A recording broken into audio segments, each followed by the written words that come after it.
Hello guys, welcome to our channel. This is Teja. ప్రస్తుతం మనతో పాటు టీడీపీ స్పోక్ పర్సన్ సూర్యదేవర లత గారు ఉన్నారు. నమస్తే మేడం. నమస్తే.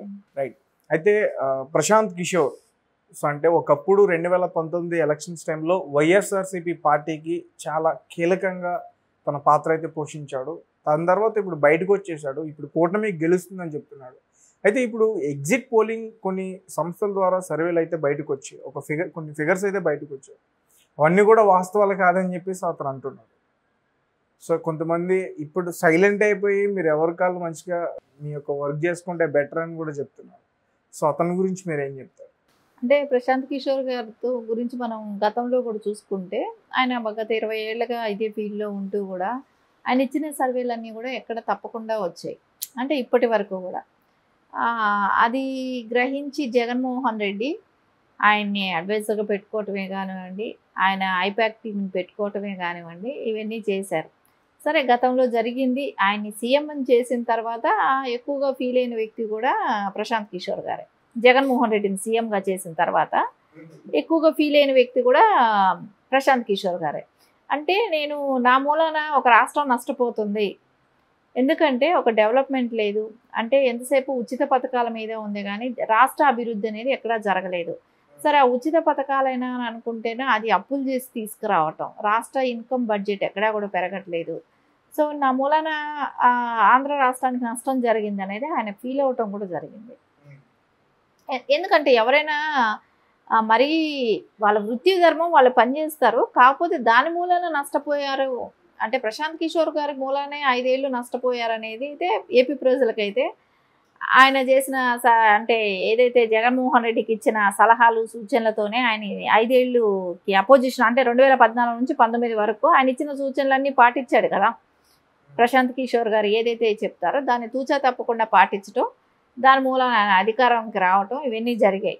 సరే, ఆయన తర్వాత అధికారంకి వచ్చిన తర్వాత గవర్నమెంట్ పరిపాలన ఇవన్నీ చూసిన తర్వాత ప్రశాంత్ కిషోర్ గారు అయితే బాధపడ్డ మాట కూడా నిజమే.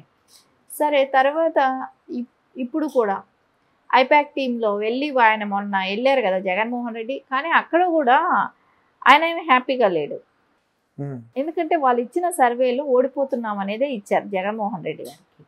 కానీ ఆయన ఏంటంటే మేము 151 గెలుస్తాం, 23 పైనే ఎంపీలు గెలుస్తాం అని చెప్పి వచ్చి చెప్పారు బయట వచ్చిన తర్వాత. ఆయన మెసేజ్ పాస్ చేయటం కానీ అంటే యాక్చువల్లీ ఐపాక్ టీంని కలవటం కూడా ఆయనకు అసలు ఇష్టం లేకుండా ఉండేది, వెళ్ళాలనేది ఇష్టం లేదు జగన్మోహన్ రెడ్డి గారికి. సో తప్పక వెళ్ళాల్సి వచ్చింది. వెళ్ళిన తర్వాత ఆ పరిణామాలే కానీ మనం అందరం టీవీలో వినటం జరిగింది.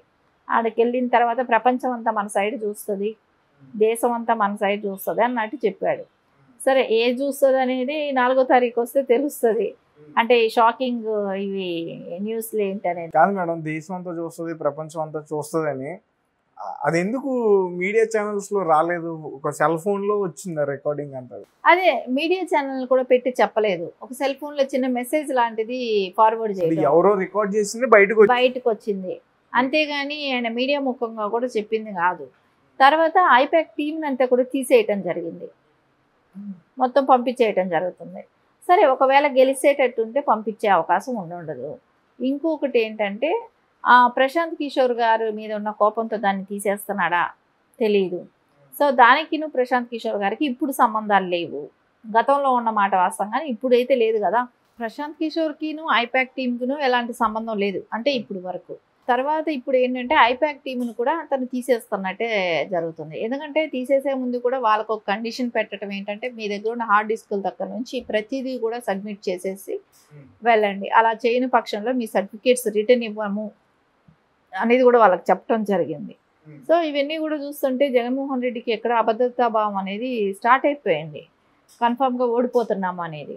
సో అందుకని ప్రశాంత్ కిషోర్ గారి ఇచ్చిన మనము ఆయన్ని తప్పుపట్టాల్సిన పని లేదు. ఎందుకంటే ఆయన ఇచ్చిన ఎప్పుడూ కూడా ఆయన కెరియర్ స్టార్ట్ అయిన దగ్గర నుంచి ఇప్పటి వరకు కూడా ఎక్కడ ఆయన ఇది తప్పలేదు, ఆయన చేసిన సర్వేలు ఎక్కడా తప్పలేదు.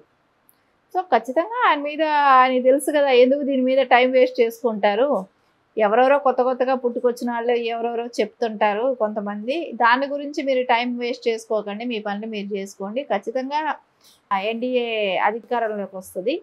సో ఆంధ్రప్రదేశ్లో తెలుగుదేశం గవర్నమెంట్ ఫామ్ చేస్తుంది, అనేది అయితే క్లియర్ కట్గా చెప్పేశాడు.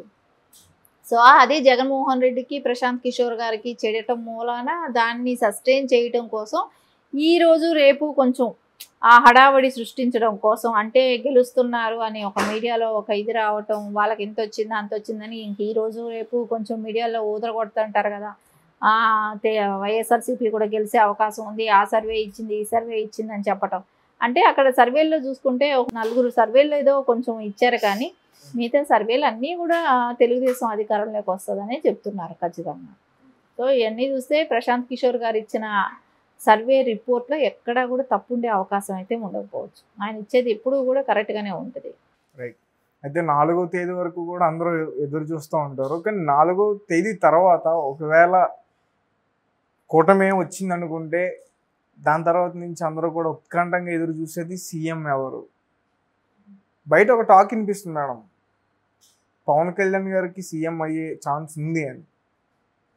అవి నిజం అంటారా అబద్ధం అంటారా? అలాంటిది అయితే ఏమీ లేదండి. ఇప్పటి వరకు అట్లాంటి అపోహలు కానీ డౌట్లు కానీ ఎవ్వరికీ లేదు. తెలుగుదేశం క్యాడర్కే కానివ్వండి, జనసేన క్యాడర్కి కానీ, బీజేపీ క్యాడర్లో కూడా ఎక్కడా లేదు. నారా చంద్రబాబు నాయుడు గారే సీఎం అవుతారు. సో ఆయనే ఇప్పుడు ముఖ్యమంత్రిగా కూడా ప్రమాణ స్వీకారం చేస్తారు. కానీ అలాంటి డౌట్స్ ఏదో కొంతమంది వైసీపీ అల్లర్మూకలు లాంటి వాళ్ళు ఏదో ఒకటి ప్రచారం చేసి ఏదో ఒకటి డిస్టర్బెన్స్ క్రియేట్ చేయాలని చెప్పి ఏదో ఒకటి మాట్లాడుతుంటారు, కానీ అది ఎక్కడా కూడా లేదండి. అలాగే ఒకవైపు జగన్మోహన్ రెడ్డి గారు, మరొక వైపు చంద్రబాబు నాయుడు గారు ఇద్దరు కూడా ఒక డేట్ని ఫిక్స్ చేసుకున్నారు ప్రమాణ స్వీకారం చేయడానికి, 9వ తారీఖు. సో దాని గురించి ఏం చెప్తారు? ఒక విషయం ఇక్కడ మీకు తెలుగుదేశం ఇంకా డేట్ ఫిక్స్ చేయలేదు. ఒకటి అది అమిత్ షా గారు అన్నట్టు వచ్చింది.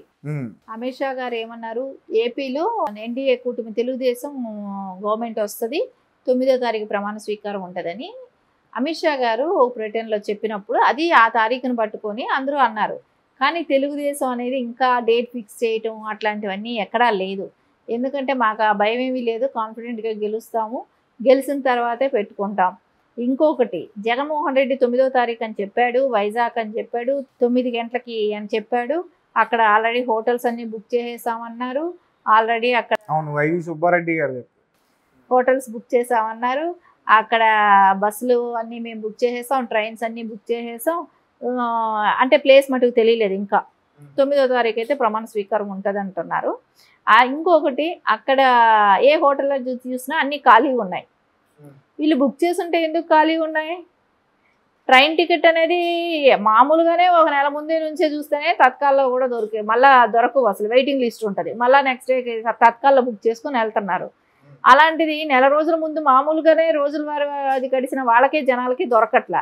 ఈయనకి ఇప్పుడు ట్రైన్ ఎక్కడి నుంచి వస్తుంది? ఈయన బుక్ చేయడం అవసరమే లేదా, ఎప్పుడూ ఫుల్ అయిపోయి ఉంటాయి ట్రైన్లు.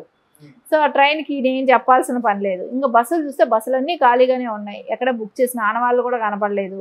సో ఇవన్నీ ఊరికే మబ్బు పెడతా అంటే మీడియాలో మాట్లాడుకుంటూ చెప్పటం, అంటే మేము వస్తున్నాం గెలుస్తున్నామని వాళ్ళకు వాళ్ళే చెప్పుకుంటూ ఆనందపడుతున్నారు. సో ఇంతే ఇక్కడ తేడా. కానీ తెలుగుదేశం అయితే ఇంకా 9వ తారీఖు అనేది ఎక్కడా కూడా డేట్ ఫిక్స్ అవ్వలేదు. సో పెడతారు, కానీ 9వ తారీఖు అయితే తెలుగుదేశం అనలేదు, వైసీపీ అంటుంది. ఓకే, మీరు ఎక్కడ ప్రమాణ స్వీకారం చేస్తారు అది కూడా వైసీపీ చెప్పేస్తుందా? మేము ప్రమాణ స్వీకారం చేసేది ఖచ్చితంగా అది అమరావతి క్యాపిటల్ సిటీ కావాలనే ఒక కళ, ఆంధ్రుల కళ కాబట్టి అక్కడే జరుగుతుంది.